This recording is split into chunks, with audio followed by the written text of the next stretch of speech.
السلام علیکم ورحمۃ اللہ وبرکاتہ۔ جی معزز ناظرین، کیسے ہیں آپ سب؟ امید کرتا ہوں کہ آپ سب خیریت سے ہوں گے۔ آج کی اس ویڈیو میں ہم بات کریں گے کہ کتنا بد نصیب ہے وہ شخص کہ جو صبح سے شام تک بھوکا بھی رہتا ہے، پیاسا بھی رہتا ہے، اللہ کے حکم پر کھانا پینا سب چیزیں چھوڑ دیتا ہے، لیکن بہت سارے لوگ ایسے ہیں جو افطاری کے وقت ایسی خطرناک غلطیاں کرتے ہیں جن سے ان کی صحت تو برباد ہوتی ہے، اس سے روزے کا مقصد بھی فوت ہو جاتا ہے۔ وہ ایسی کون سی غلطیاں ہیں جن سے روزے کا مقصد بھی فوت ہو جاتا ہے اور انسان کی صحت بھی برباد ہو جاتی ہے؟ تو اس اعتبار سے سب سے پہلی غلطی جو افطاری کا وقت کی جاتی ہے کہ لوگ اس وقت سموسے پکوڑوں کی تیاری میں لگ جاتے ہیں، بڑے بڑے دسترخوان سجانے کی تیاری میں لگ جاتے ہیں، کچھ لوگ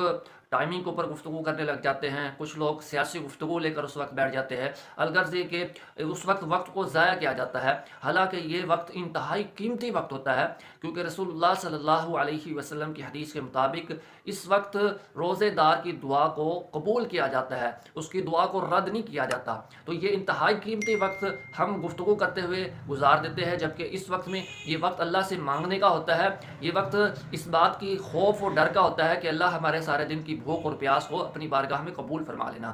تو دوسری غلطی اس اعتبار سے یہ کرتے ہیں ہم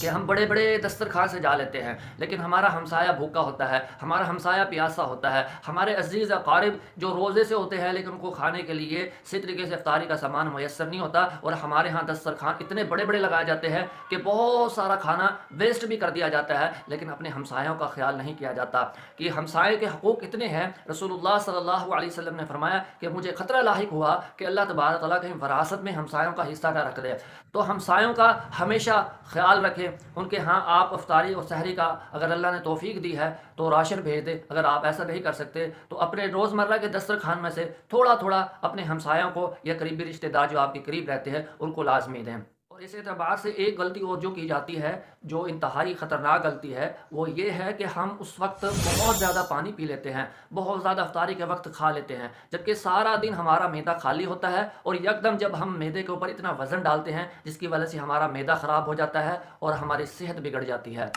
اور اسی طرح اس اعتبار سے ایک غلطی یہ بھی کی جاتی ہے کہ اس وقت ہم ٹھنڈا یخ پانی پی لیتے ہیں، جو کہ ہماری صحت کے لیے بہت زیادہ خطرناک ہے، کیونکہ سارا دن بھوکا اور پیاسا رہنے کی وجہ سے ہمارا جسم جو ہے وہ گرم ہو چکا ہوتا ہے، معدے کا نظام گرم ہوتا ہے۔ اب یکدم گرم چیز پہ آپ ٹھنڈا پانی ڈال دیں تو کس طرح اس میں دھوئیں سے نکلنا شروع ہو جاتے ہیں، یہی حساب ہمارے معدے کا ہوتا ہے۔ جب سارا دن وہ گرم ہوتا ہے تو اس پہ یکدم ٹھنڈا یخ پانی اس پہ ڈالا جاتا ہے، پانی پیا جاتا ہے، تو ہمارا معدہ بہت زیادہ خراب ہو جاتا ہے، بیڑا غرق ہو جاتا ہے معدے کا، جس کی وجہ سے ہماری صحت خراب ہوتی ہے۔ اور اس کا دینی نقصان کیا ہوتا ہے؟ اس کا دینی نقصان یہ ہوتا ہے کہ جب ہم صحت مند نہیں ہوتے تو پھر ہم افطاری کے بعد نماز کے لیے تنگ ہوتے ہیں، اور اس کے بعد ہم تراویح میں پھر کھڑے نہیں ہو سکتے، جس کے بارے میں رسول اللہ صلی اللہ علیہ وسلم نے فرمایا کہ جس نے ایمان کی حالت میں ثواب کی نیت سے قیام کیا رمضان میں، اللہ تبارک و تعالیٰ اس کے پچھلے سارے گناہوں کو معاف فرما دیتے ہیں۔ تو اس غلطی کی وجہ سے ہم اتنی بڑی نعمت سے محروم ہو جاتے ہیں، اس لیے اس وقت چکنائی والی چیزیں نہ کھائیں، زیادہ ٹھنڈی چیزیں نہ کھائیں، اور کھانے کے اندر اعتدال پیدا کریں۔